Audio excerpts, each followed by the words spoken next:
ഇന്ന് നമ്മൾ തയ്യാറാക്കുന്നത് നല്ലൊരു ബ്രേക്ക്ഫാസ്റ്റാണ്. അരിയൊന്നും അരച്ചിട്ടല്ല കേട്ടോ നമ്മളിത് തയ്യാറാക്കണത്. അതുപോലെ ഒത്തിരി ഹെൽത്ത് ബെനിഫിറ്റ്സ് ഉള്ള നല്ലൊരു ബ്രേക്ക്ഫാസ്റ്റ് കൂടിയാണ് ഇത്. പഞ്ഞി പോലെയാണ് നമുക്കിത് കിട്ടുക. കഴിക്കാനും നല്ല ടേസ്റ്റ് തന്നെയാണ്.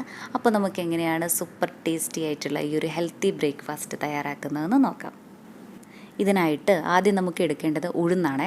ഞാനിത് അവിടെ 1 കപ്പ് ഉഴുന്നാണ് കേട്ടോ എടുത്തിട്ടുള്ളത്. കൂടെ തന്നെ 1/2 ടീസ്പൂൺ ഉലുവ കൂടെ ചേർക്കുന്നുണ്ട്.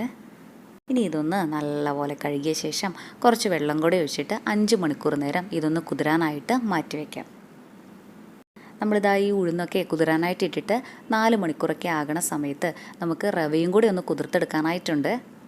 വറുത്ത റവയോ വറുക്കാത്ത റവയോ എന്തായാലും കുഴപ്പമില്ല. ഞാനിവിടെ 2 കപ്പ് റവയാണ് കേട്ടോ എടുത്തിട്ടുള്ളത്. നമ്മൾ എത്രയാണോ ഉഴുന്നെടുക്കണത് അതിൻ്റെ ഇരട്ടി വേണം കേട്ടോ റവ എടുക്കാനായിട്ട്. ഇനി ഇതിലേക്ക് 3 കപ്പ് വെള്ളം കൂടെ ഒഴിച്ചു കൊടുക്കണുണ്ട്. റവ ആയതുകൊണ്ട് 1 മണിക്കൂർ തന്നെ വെള്ളത്തിലിട്ട് വെച്ചാൽ മതിയാകും. അപ്പോഴേക്കും ഇത് നന്നായിട്ട് കുതിർന്ന് കിട്ടും.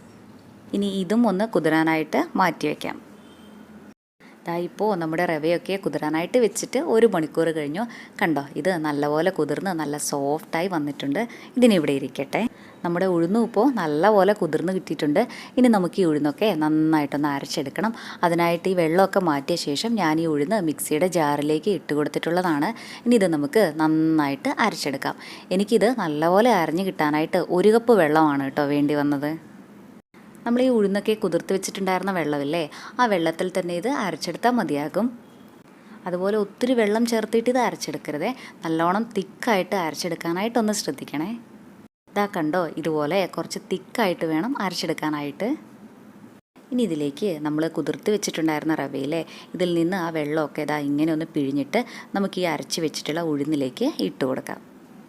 വളരെ ഹെൽത്തി ആയിട്ടുള്ള നല്ലൊരു ബ്രേക്ക്ഫാസ്റ്റാണ് ഇത്. നമ്മുടെ ചാനലിൽ കുറേ നല്ല ഹെൽത്തി റെസിപ്പീസൊക്കെ ഉണ്ട്. കണ്ടിട്ടില്ലെങ്കിൽ ഒന്ന് കണ്ടു നോക്കണേ. അതുപോലെ നമ്മുടെ ഈ ചാനൽ ആദ്യമായിട്ടാണ് കാണുന്നതെങ്കിൽ സബ്സ്ക്രൈബ് ചെയ്യാനും മറക്കല്ലേ കേട്ടോ. ആദ്യമൊക്കെ നമുക്ക് റവയിലെ വെള്ളമൊക്കെ പിഴിഞ്ഞ് കളയാനായിട്ട് നല്ല എളുപ്പമായിരിക്കും.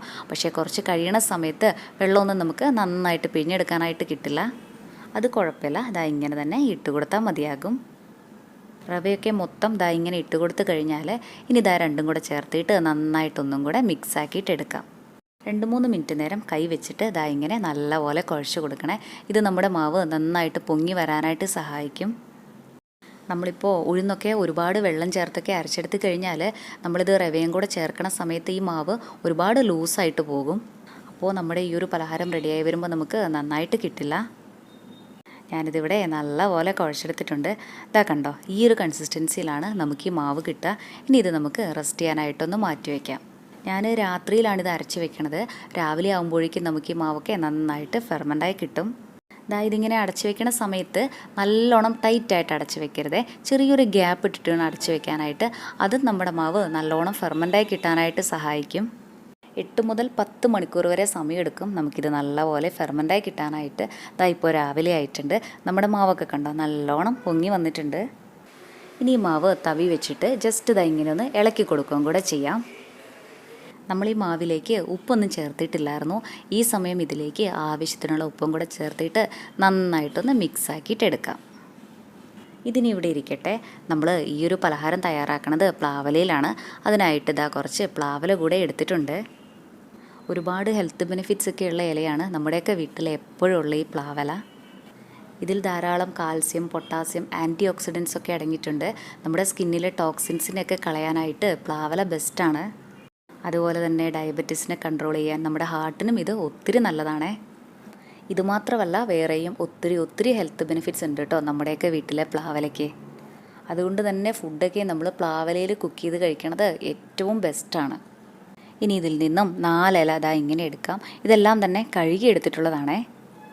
അതിനുശേഷം 2 ഇല ഇങ്ങനെയൊന്ന് വെച്ച ശേഷം നമുക്കിത് ഇങ്ങനെ ഒന്ന് കുത്തി കൊടുക്കുകയും കൂടെ ചെയ്യാം. ഈർക്കിലി ഉണ്ടെങ്കിൽ അതെടുക്കണതാണ് നല്ലത്. എൻ്റെ കയ്യിൽ ഈർക്കിലി ഇല്ലാത്തതുകൊണ്ട് ഞാൻ സ്ക്യൂവർ ചെറിയ പീസായിട്ട് കട്ട് ചെയ്തിട്ട് എടുത്തിട്ടാണ് കേട്ടോ ഇങ്ങനെ ചെയ്യണത്. ഓരോ ഇല എടുത്ത് ഇങ്ങനെ വെച്ച് കൊടുത്തിട്ട് നമുക്കിത് ഇങ്ങനെ കുത്തി കൊടുക്കാം. 4 ഇലയും ഇങ്ങനെ ഒന്ന് കുത്തി കൊടുത്ത് കഴിഞ്ഞാൽ ഇങ്ങനെ ഓരോ ഇല എടുത്തിട്ട് അടുപ്പിച്ച് വെച്ചിട്ട് വീണ്ടും നമുക്ക് ഇതേപോലെ ചെയ്തിട്ടെടുക്കാം. ഇതിനുള്ളിലേക്ക് മാവ് ഒഴിച്ചിട്ടാണിത് കുക്ക് ചെയ്തിട്ടെടുക്കുന്നത്. അതുകൊണ്ട് ഒട്ടും തന്നെ ഗ്യാപ്പ് ഇല്ലാത്ത പോലെ കുത്തി കൊടുക്കാനായിട്ട് ശ്രദ്ധിക്കണേ. ചെറിയ ഗ്യാപ്പ് ഉണ്ടെങ്കിൽ പോലും നമ്മൾ മാവ് ഒഴിച്ചു കൊടുക്കുന്ന സമയത്ത് അത് പുറത്തേക്ക് പോകും. നമ്മുടെ പ്ലാവിലയൊക്കെ ഈ ഒരു ഷേപ്പിലാണ് നമുക്കിപ്പോൾ കിട്ടിയിട്ടുള്ളത്. നമ്മളിപ്പോൾ ഇങ്ങനെ നോക്കണ സമയത്ത് ഇതിൽ ഗ്യാപ്പുള്ള പോലെയൊന്നും നമുക്ക് തോന്നില്ല. പക്ഷെ നമ്മൾ മാവ് ഒഴിച്ചു കൊടുക്കുന്ന സമയത്ത് കണ്ടോ, ഈ ഒരു സൈഡിൽ കൂടെ മാവ് ലീക്ക് ആവാനുള്ള ചാൻസ് ഉണ്ട്. അതുകൊണ്ട് ഇവിടെയും കൂടെ ഒന്ന് ഈർക്കിലി കുത്തി കൊടുക്കാനായിട്ട് ശ്രദ്ധിക്കണേ. ഇനി ഇതിലേക്ക് നമ്മൾ നേരത്തെ റെഡിയാക്കി വെച്ചിട്ടുണ്ടായിരുന്ന മാവില്ലേ, അത് നമുക്ക് ഒഴിച്ചു കൊടുക്കാം. ഇത് കുറച്ച് വലിയ പ്ലാവിലല്ലേ, അതുകൊണ്ട് അത്യാവശ്യം ക്വാണ്ടിറ്റിയിൽ തന്നെ ഞാനിതിലേക്ക് മാവ് ഒഴിച്ചു കൊടുക്കണുണ്ട്. നമ്മളിത് പ്ലാവലയിൽ കുക്ക് ചെയ്തെടുക്കണമുണ്ട്. പ്ലാവലയുടെ എല്ലാ ഫ്ലേവറും നമ്മുടെ ഈ ഒരു പലഹാരത്തിന് ഉണ്ടാവും. ഇനി ഇത് നമുക്കൊന്ന് സ്റ്റീം ചെയ്തിട്ടെടുക്കാം. ഞാൻ ഇഡ്ഡലി പാത്രത്തിലാണ് കേട്ടോ ഇത് സ്റ്റീം ചെയ്തിട്ടെടുക്കണത്. വേവിക്കാനായിട്ട് ആവശ്യത്തിനുള്ള വെള്ളം ഒഴിച്ച് കൊടുത്തിട്ടുണ്ട്. വെള്ളമൊക്കെ ചെറുതായിട്ടൊന്ന് ചൂടായി വരുന്ന സമയത്ത് നമുക്കിത് ഓരോന്നായിട്ട് വെച്ച് കൊടുക്കാം. ഇത് കുഞ്ഞ് ഇഡ്ഡലി പാത്രം ആയതുകൊണ്ട് 2 പ്രാവശ്യമായിട്ടാണ് ഞാൻ വേവിച്ചിട്ടെടുക്കണത്. ഇനി ഇത് മൂടി വെച്ചിട്ട് വേവിച്ചിട്ടെടുക്കാം. എനിക്കിത് വെന്ത് കിട്ടാനായിട്ട് 20 മിനിറ്റാണ് കേട്ടോ സമയമെടുത്തത്. നമ്മൾ ഈ ഒഴിച്ചു കൊടുക്കണ മാവിൻ്റെ അളവനുസരിച്ചിട്ട് ഈ ഒരു സമയത്തിലും വ്യത്യാസം വരാം. അതായത് ഇവിടെ നല്ല പോലെ വെന്തിട്ടുണ്ട്. എല്ലാം തന്നെ നമുക്ക് ഇതേപോലെ വേവിച്ചിട്ടെടുക്കാം. എല്ലാം തന്നെ ഞാനിവിടെ വേവിച്ചെടുത്തിട്ടുണ്ട്. ഇത് നമുക്ക് നല്ല സോഫ്റ്റും സ്പോഞ്ചിയൊക്കെ ആയിട്ടാണ് കേട്ടോ കിട്ടിയിട്ടുള്ളത്. പ്ലാവലയുടെ നല്ലൊരു ഫ്ലേവർ ആയിരിക്കും ഈ ഒരു പലഹാരത്തിന് ഉണ്ടാവുക. അതായത് ഒരെണ്ണം തന്നെ മതിയാകും നമുക്ക് വയറൊക്കെ നിറയാനായിട്ട്. ചമ്മന്തിയുടെ കൂടെയൊക്കെ കഴിക്കാനായിട്ട് നല്ല കോമ്പിനേഷനാണ് കേട്ടോ ഇത്. പ്ലാവലയൊക്കെ മിക്ക വീട്ടിലും ഉണ്ടാവാറില്ലേ, അതുപോലെ തന്നെ റവയും ഉഴുന്നുമൊക്കെ നമ്മുടെയൊക്കെ വീട്ടിൽ എപ്പോഴും ഉണ്ടാകുന്നതല്ലേ. ഇഷ്ടമായി കഴിഞ്ഞാൽ ഹെൽത്തി ആയിട്ടുള്ള ഈ ഒരു ബ്രേക്ക്ഫാസ്റ്റ് ഒരു തവണയെങ്കിലും ഒന്ന് തയ്യാറാക്കി നോക്കണേ. എന്നിട്ട് അഭിപ്രായം പറയാനും മറക്കല്ലേ കേട്ടോ. താങ്ക്